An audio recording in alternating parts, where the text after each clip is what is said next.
In the city of Asaba, there lived a lovely couple, Mr. and Mrs. Okoro. They had a beautiful 12-year-old son named David, who was the center of their universe. However, due to work commitments, Mr. Okoro had to relocate to London, leaving his wife and son behind in Asaba. Mrs. Okoro was a very busy person, always on the go, and her schedule was always packed. She would wake up very early in the morning, get ready, and leave for work before David could even woke up. She would come back home late at night, exhausted, and would often go straight to bed. David, being the only child, felt neglected and unloved.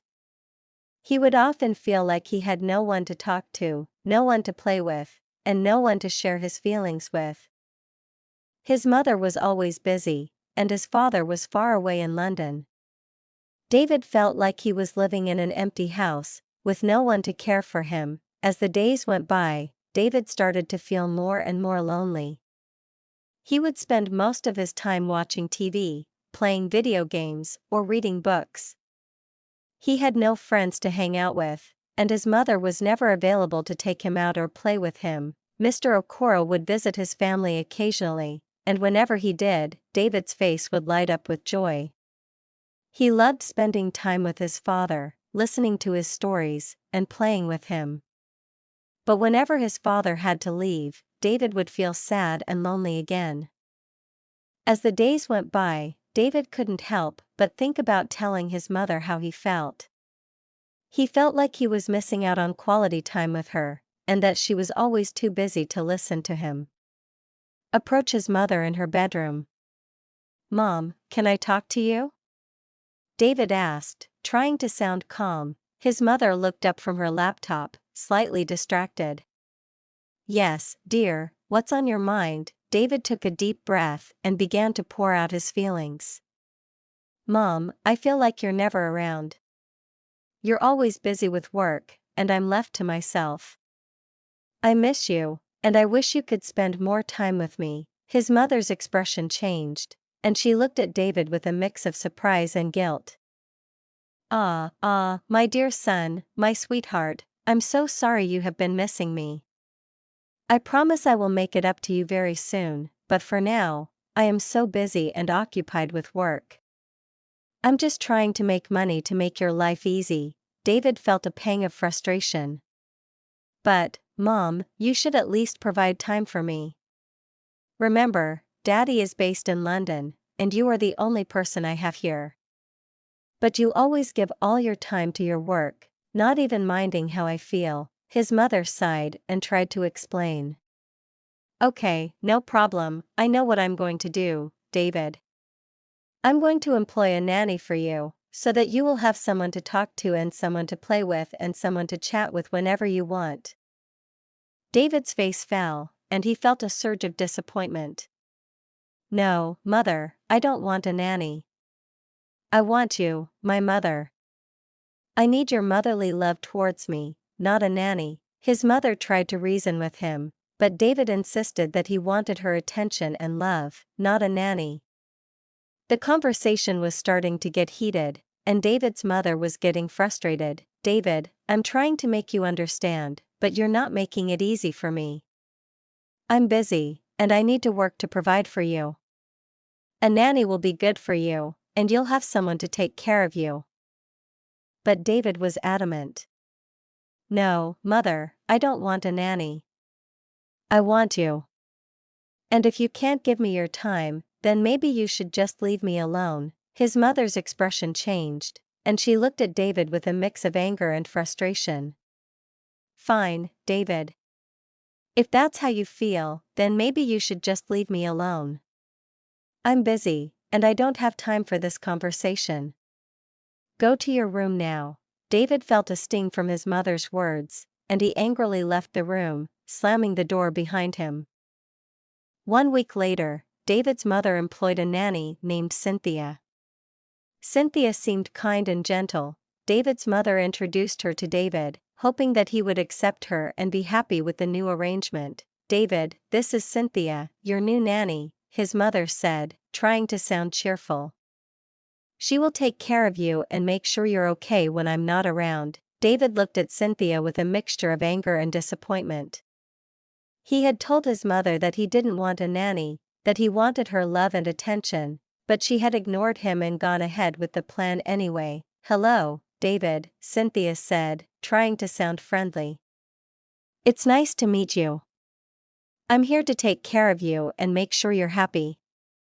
But David wasn't having it. He crossed his arms and looked away, trying to show that he was not interested in talking to Cynthia. "I don't need a nanny," David said, his voice cold and distant. "I want my mother to take care of me, not you." Cynthia looked at David's mother, who seemed embarrassed and unsure of what to do. "It's okay, David," Cynthia said. "I understand that you might be feeling a little upset. But I'm here to help you, and I promise that I will take good care of you." But David wasn't convinced. He angrily got up and went to his room. His mother sighed and looked at Cynthia. "I'm sorry about that," she said. "David can be a little difficult sometimes. But I'm sure he will warm up to you eventually." Cynthia smiled and nodded. "Don't worry, I understand. I will try my best to win him over." After the tour, Cynthia decided to go and check on David, to see if he was okay and to try to talk to him. "David, can I come in?" Cynthia asked, trying to sound gentle and non-threatening. David was lying on his bed, staring at the ceiling. He didn't look at Cynthia, but he didn't tell her to leave either. "What do you want?" David asked, his voice still cold and distant. Cynthia came into the room and sat down on the bed beside David. "I just wanted to talk to you and see if you're okay," she said. "I know you might be feeling a little upset about me being here, but I want you to know that I'm here to help you, and I care about you." David didn't say anything, but he slowly turned to look at Cynthia. She smiled at him, and he saw something in her eyes that made him feel a little bit better. Maybe, just maybe, this nanny thing wouldn't be so bad after all. As time went on, David started to get along with Cynthia, his nanny. She was always doing things to make him happy, and he found himself enjoying her company. She would prepare him for school, pick him up on time, and even cook his favorite foods. David's mother was still busy with work, and she would often leave the house early in the morning and come back late at night. Sometimes, David wouldn't see her for a whole week, and he would wonder what kind of mother he had. "Why doesn't she care about me?" David would think to himself.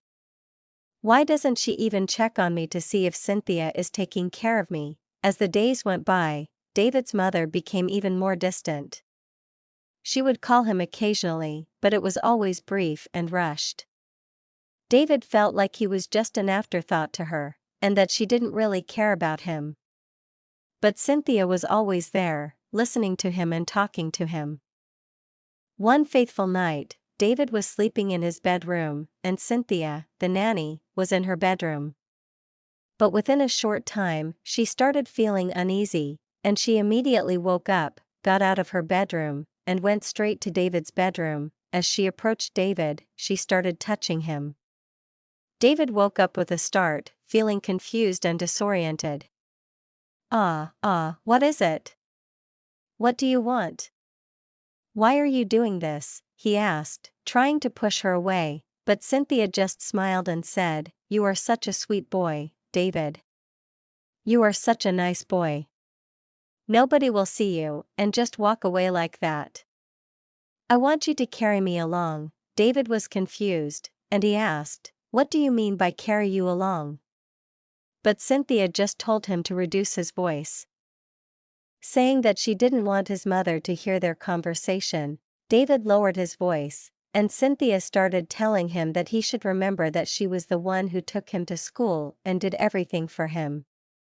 She told him that he should just cooperate and do what she asked him to do, or else she would not take him to school or cook for him. She also reminded him that his mother did not even have time for him, and that he should just cooperate and do what she wanted him to do. David was getting more and more confused, and he asked, what do you want me to do for you by this time of the night?" Cynthia smiled, and as she was touching David's head and hand, she said, "David, my girl, my darling, my sweetheart." Her voice was low and husky, and David felt a shiver run down his spine as he realized that something was not right. Cynthia continued to romance him and talk to him in a low, soothing voice. David felt a sense of unease and fear. So Cynthia told David that she wanted to play a game with him. David asked, "What type of game is that?" Cynthia replied, "It's called lovemaking. I'll teach you how to do it." David was hesitant at first, saying, "I don't know how to do it." But Cynthia reassured him, "Don't worry, I'll teach you." So, Cynthia lay on the bed and asked David to climb on top of her.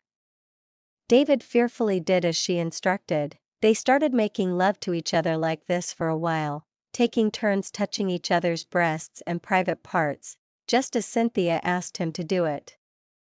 But after a short time, David started to complain that his legs and dick were hurting. "My legs and manhood are paining me," he said. Cynthia told him, "Don't worry, if you keep doing it, your legs will stop hurting. You'll get used to it." David tried to pretend that he wasn't in pain, because he could see that Cynthia was really enjoying it. So, he kept doing it, trying to push through the pain. As they make love to each other, Cynthia seemed to be having a great time. But after a while, she started to feel relaxed and didn't want to do it anymore. David, on the other hand, was getting more and more tired. He finally sat down on the bed and started crying. "My legs and dick are really paining me," he said. "I don't want to do this again." Cynthia went over to him and started consoling him. "It's okay, David. If you keep doing it, you'll get used to it. Your legs will stop hurting, and you'll have fun doing it all the time." David looked up at her, still crying, and said, "I don't know, my legs really hurt." Cynthia smiled and said, "Remember, you're my big boy. I'll make your favorite meal tomorrow, and you can do it with me again if you want." David's face lit up at the prospect of a delicious meal, and he said, "Okay, I'll do it again tomorrow if you make my favorite food." Cynthia smiled and said, "That's my boy. I'll make your favorite meal, and we'll do it again tomorrow." The next day, Cynthia sat in her bedroom, talking to herself. "Wow, David can sex me really well," she said. "If he can do it that well, there's no need for me to go outside and look for someone to make love with. I've found someone to sex with right here." She smiled to herself, thinking about how much fun she had making love with David the day before. "I'll teach him other ways of doing it, like doggy style," she said. "He's a quick learner, and I know he'll pick it up fast. We'll have so much fun doing it together." Cynthia thought about how David was still feeling some pain in his legs from doing it the day before. "But within a short time, he'll get used to it," she said. "He'll really enjoy doing it with me. Sex is a sweet thing, and everyone loves to do it." She nodded to herself, making plans for their next night. "Anytime the mother is not around, we'll go to the bedroom and do it," she said. "It's a great way to keep ourselves busy, and it will make David happy. Since the mother is not here to make him happy, I'll do my job as a nanny and make sure he has fun." Cynthia stood up and headed to the kitchen to make breakfast for David. "I'll make him a great breakfast, and then we can start our day," she said. "Maybe we'll even do some later, if he's feeling up to it." She smiled to herself, thinking about how much fun they would have together. That morning, David sat in his bedroom, shedding tears and crying. "My legs and dick are so painful," he said to himself. "I don't understand why Auntie Cynthia enjoys that thing so much. She's always smiling and laughing, but my legs and dick are hurting so much." He thought about how much he wanted to tell his mother about it and how it was making him feel. "I'll tell my mom when she comes back," he said. "Maybe she can give me some medicine to make the pain go away." David waited for his mother to come home, but he fell asleep before she arrived. The next morning, He woke up to find that his mother had already left for work. He cried out in frustration, "What kind of mother do I have? I'm in pain and she's not even here to help me." He thought about how Auntie Cynthia was the only one taking care of him, but she was also the one who was making him do that which was causing him pain. "I don't know what to do," he said to himself. "I just want the pain to go away." As the day went on, David's pain slowly started to subside. He was still feeling a bit sore, but he was able to move around without too much discomfort. As the days went by, Cynthia continued to teach David how to sex her in the bedroom, and to her surprise, David was a quick learner. He picked up in no time, and soon he was doing his best in the bedroom, putting his dick with all his might.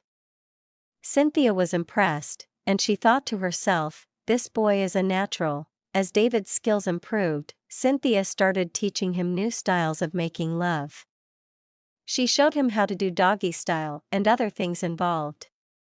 David was like a sponge, soaking up all the knowledge and skills that Cynthia was imparting to him. Before long, David was hooked on it. He couldn't stay away from the Cynthia, and he would often beg Cynthia to do it with him every day after school. Cynthia was happy to oblige, and soon they were spending hours in the bedroom, making love after love. David's mother was oblivious to all this, of course. She was too busy with her work to notice what was going on in the house. But Cynthia and David didn't mind. They were having the time of their lives, and they didn't need anyone else to join in on the fun. As the days turned into weeks, David's love for sex only grew stronger. He would talk about the game nonstop, and Cynthia would listen with a smile on her face. She was proud of the progress David had made. One evening, as they were enjoying themselves in bedroom, Cynthia was screaming and shouting with excitement. "Oh David, you're so good at this. You're a natural player. I'm really enjoying this. Come on, do it faster, ah." David was laughing and having a great time. "Me too, I'm really enjoying it. I never knew this could be so much sweet." Cynthia was thrilled to see David having so much fun, and she asked him, "Now that you've learned how to do it, what are you going to do to pay me back?" David thought for a moment and then said, "The only thing I can do to pay you back is to do it with you every day. I'll do it with you every day, and we'll have so much fun together." Cynthia laughed and said, "Ah, David, my big boy, I really like you. You're so easy to teach, and you learn so quickly." David smiled and said, "Yes, I love doing it with you, Auntie Cynthia, you are so sweet." After they finished, they sat down at the corner of the bed, and David asked Cynthia, "Where did you learn how to do this from?" Cynthia smiled and said, "Ah, you don't need to worry about that, David. It's just a natural gift that God gave me. You can't learn it from anyone else, and you can't do it with anyone else. You can only do it with me." David looked up at Cynthia with big eyes and said, "I don't want you to leave me, Auntie Cynthia. I want you to stay with me forever. I don't want to do it with anyone else. I only want to do it with you." Cynthia's face lit up with a big smile, and she said, "My dear, I'm not going anywhere. We'll do it together forever, every day, every night. This bedroom will know that I'm making love with my little David." Cynthia hugged David tightly and said, "You're such a smart boy, David. I wouldn't want to leave you either. I love doing it with you, and I'm so happy that you're enjoying it too." David smiled and said, "I remember when you first started teaching me, my legs and dick were hurting so much.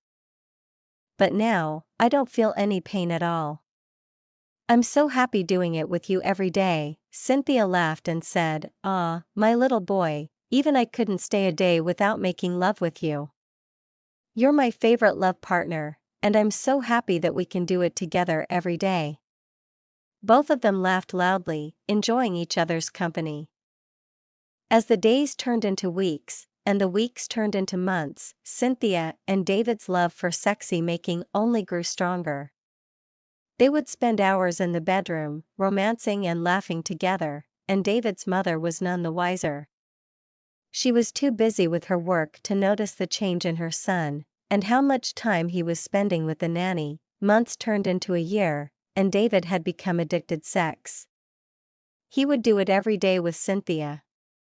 They would do it for hours, and David's mother would just assume that he was playing with his toys or watching TV in his bedroom. But one night, David's mother received a call from her husband, who was living in London. Her husband told her that he would be arriving in a few days. And David's mother couldn't wait to see him. Finally, the day arrived, and David's father took a flight from London to Asaba. David's mother was at the airport to pick him up, and David were with her. They were all excited to see him, and they had a big hug when he arrived. "We've missed you so much," David's mother said. "It's so great to have you home." David's father smiled and hugged her back. "I've missed you all too," he said. "It's great to be back home with my family." They all had a great day together, catching up and talking about what had been going on in their lives. The next day, David's father sat down with his mother and asked her, "Why did you employ a nanny to take care of David? Why didn't you just take care of him yourself?" David's mother sighed and said, "Oh, sweetheart, I've just been so busy with work. I needed someone to help me take care of him." David's father looked concerned and said, "But that's not a good idea, my dear. You know what's going on in the country right now. Nannies are not always trustworthy.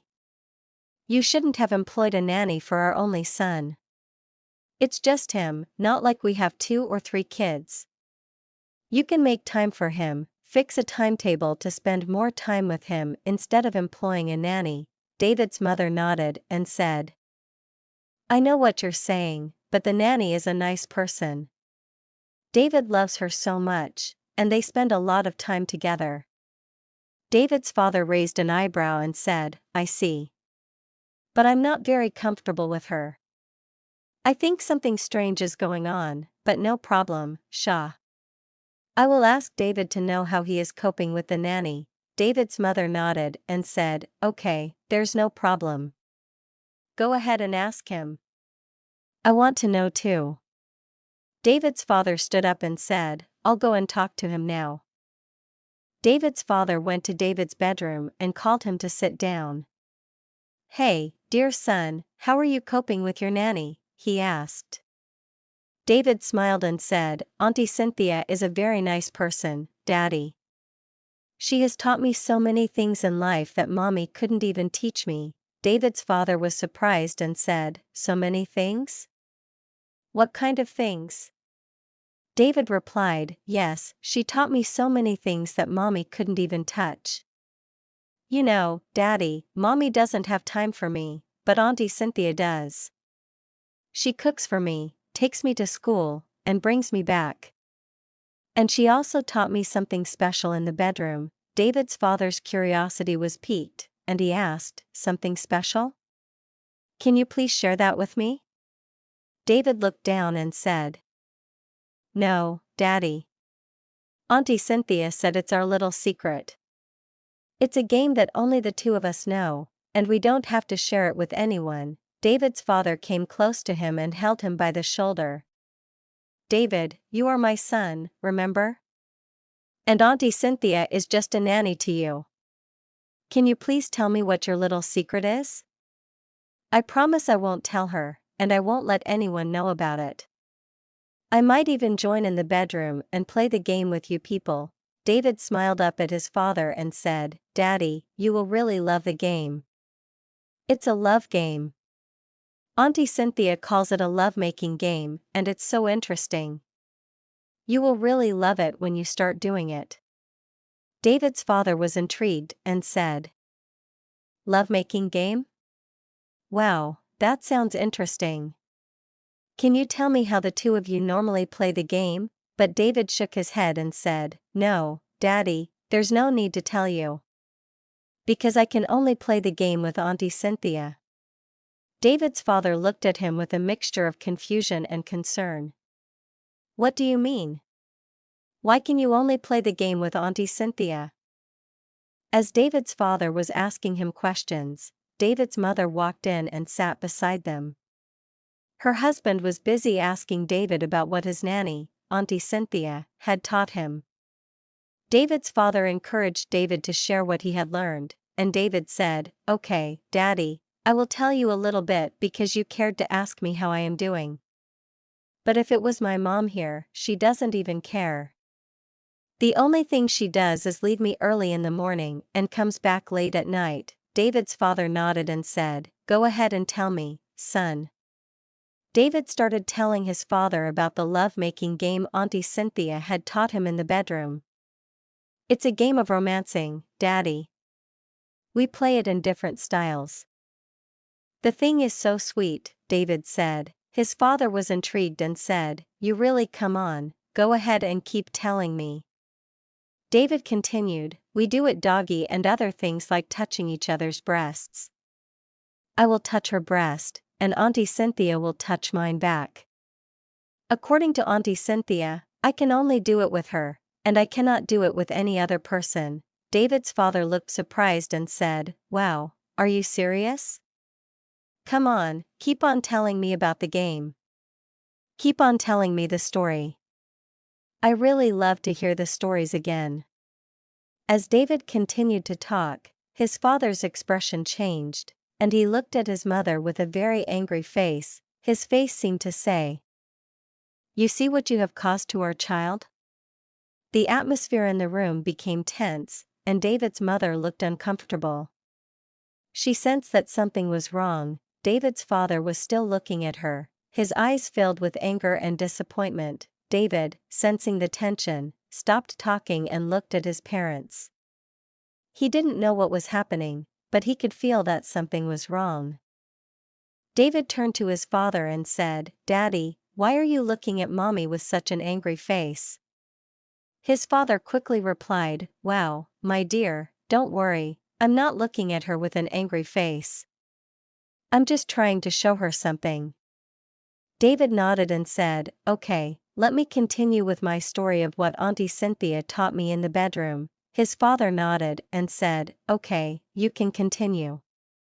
David took a deep breath and started again. "When Auntie Cynthia started teaching me how to do it, at first, I felt so many pains on my legs and my dick. So I waited for Mommy to come home for her to give me drugs or even massage my legs. But Mommy was always too busy with her work. I didn't see her until the pain disappeared." David's father listened intently as David continued. "And we kept on playing the game in the bedroom, and at a time, I became so used to it. But now I am really enjoying it, likewise Auntie Cynthia. She's really enjoying the game so well. In fact, she enjoys it more than I do. The thing is so sweet, Daddy. How I wish Auntie Cynthia will allow you to do it with her. You will see how sweet the thing is." David's father suddenly broke down in tears, and David was shocked. "Wow, Daddy, why are you crying?" he asked. His father quickly wiped away his tears and said, "Nothing, my dear. It's just that something entered my eyes." David nodded and said, "Okay, let me clean your eyes." David used his hand to wipe away his father's tears as he continued his story. "Daddy, do you know I cannot even stay a day without making love with her? I have become so much addicted to it. To the extent that me and Auntie Cynthia cannot stay a day without doing it. We really enjoy it, especially in the night. We really enjoy doing it in the bedroom." David's father listened to his son, his eyes filled with a mix of emotions. David's father couldn't hold his tears any longer, so he stood up and took his wife, David's mother, by the hand and dragged her straight to their bedroom. As they arrived in their bedroom, David's father started shouting at her, you see what you have caused to our own child. What type of work do you do that you don't have time for your own son? He's not 2, he's not 3, how come you never had time to spend with him? Instead, you employed a stranger as a nanny to him. Now look at the type of thing he has taught your son, a harmful one at that. A game that he cannot do at his age. The little boy is only 12 years old. Now you see what you have caused to your own child. To our own child, as he was saying this, David's mother broke down in tears and started crying uncontrollably. She started begging her husband, "I am sorry, my husband. I never knew that things would turn out like this."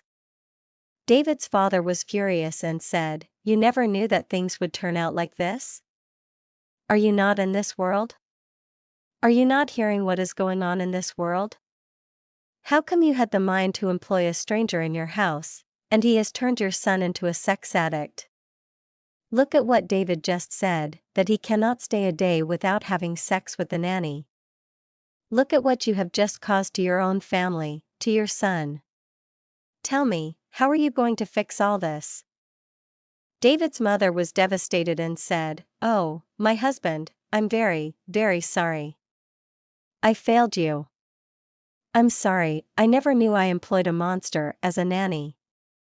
She continued, "All my life in London, I have been sending you enough money. I see no reason why you should not employ workers to work in our companies. All you care about is for you to work and make sure you take the whole money to yourself without catering, without making enough chance for your son. Now look, make sure my son comes back the way he used to be, or else this marriage is over." She broke down in uncontrollable terror.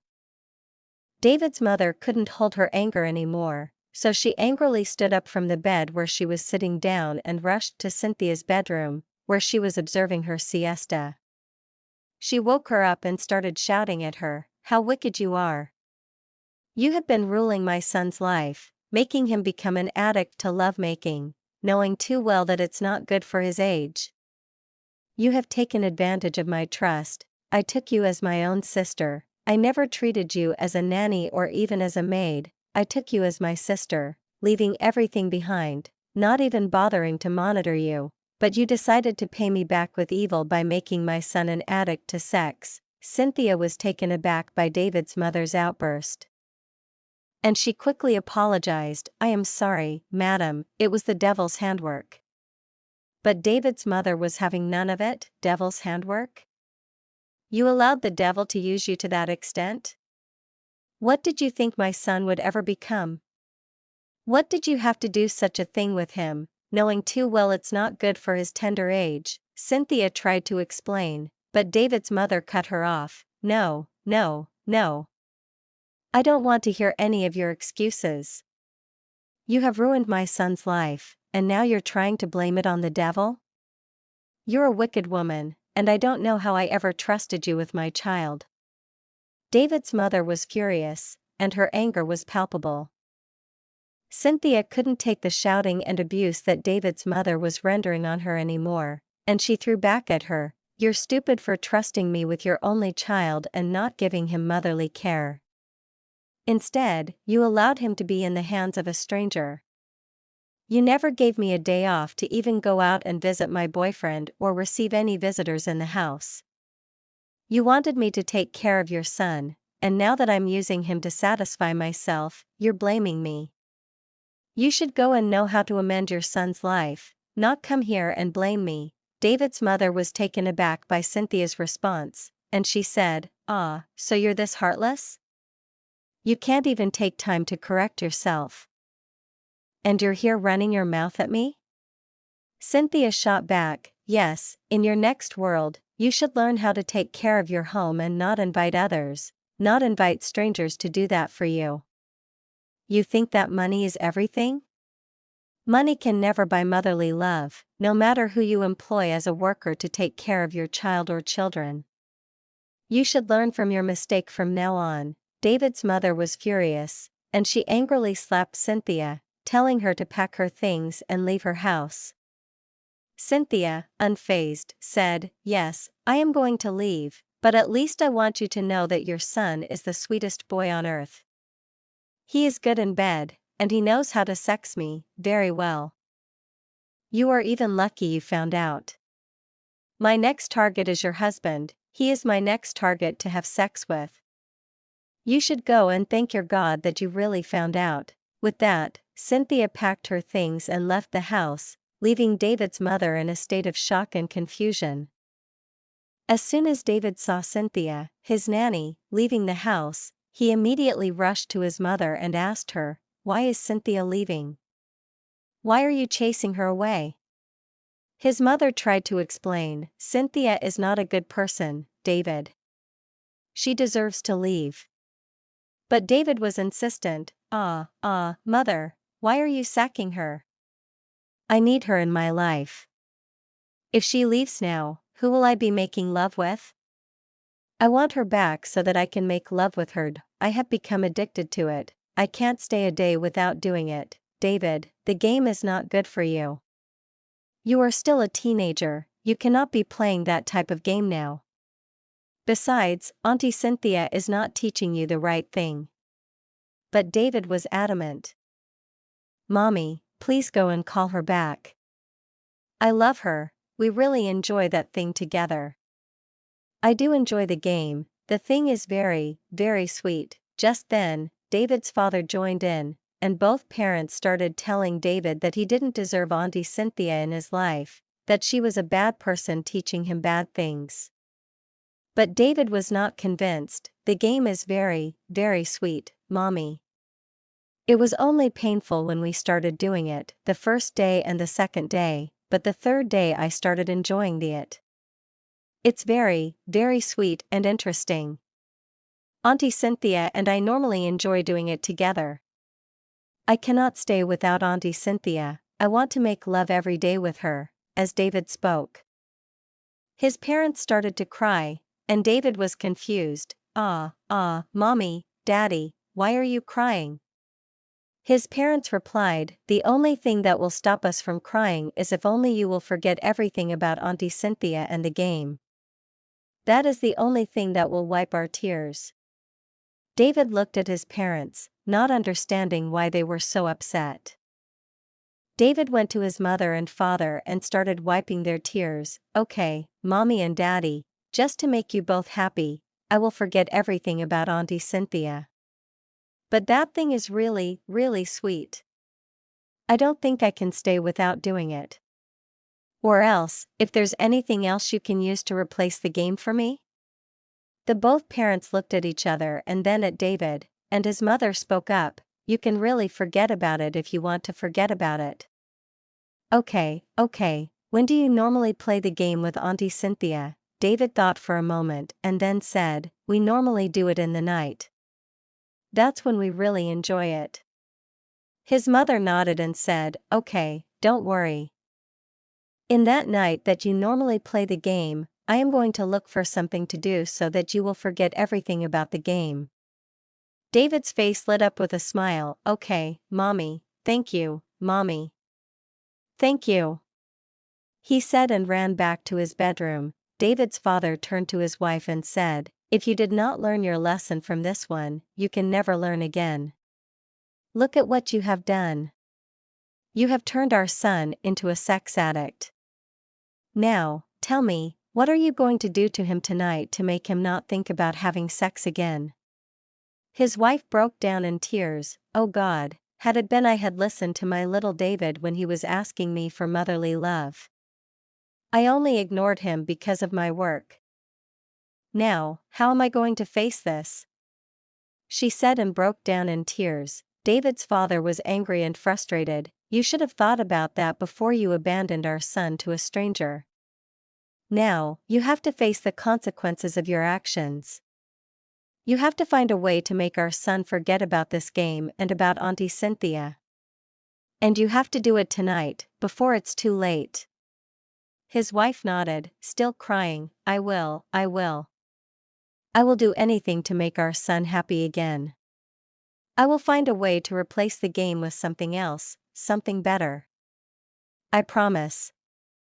As night approached, David's mother was actually thinking about what to do to make her son not think about the game again. Not quite long, she came up with an idea. She went and brought sleeping drugs. That night, she gave David some sleeping drugs. David slept off that day. She continued doing it like that for 1 week, giving him drugs at night, and David was slept off, so, not quite long, David forgot everything about the things that he normally do with Cynthia, his nanny. And the both family now came together again, and the idea of lovemaking went off in David's mind. Gradually, he forgot about Cynthia and the game. One day, David's mother sat in his bedroom and said, "Yes, I have this advice to give to all mothers. You shouldn't take anything to replace your child, not even your work, not even your money, not even social media or anything. I have learned my lesson. You shouldn't employ a stranger to take care of your child or your children." This is a very big lesson to all mothers and to all parents. Whatever that you are doing, you should make out time for your children. It is very, very important for them to experience a motherly love, because things are really happening in this world. Don't employ strangers to take care of your children. It's not worth it. You never know what they might teach them or what they might do to them. So, please, all mothers and parents out there, learn from my mistake. Make out time for your children, and always be there for them.